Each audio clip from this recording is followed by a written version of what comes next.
What's up friends, welcome back to another tutorial here, and in today's video I'm going to show you how to change your call, vibration and intensity. So go ahead and do a swipe up on your Android phone or your Samsung Galaxy phone, tap on settings here, then tap on sounds and vibration. Scroll a bit down to where you find call vibration, tap on that. Now at the top here you have the intensity bar, so you can simply toggle this from left to right or from right to left depending on how much you want that intensity. As well, if you'd like to change a different style of vibration, you can simply come through the list here and toggle. You can simply go through the list here and choose the one that you want. Now I'm going to go through a few of them.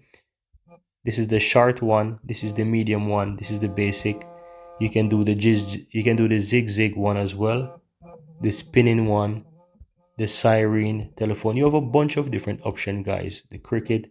So you need to come through here and find the one that you like best, and then basically once you do that you can select the one that you like, and that's all there is to it. Now if you select one, you can manage the intensity as you wish, from the lowest to the highest.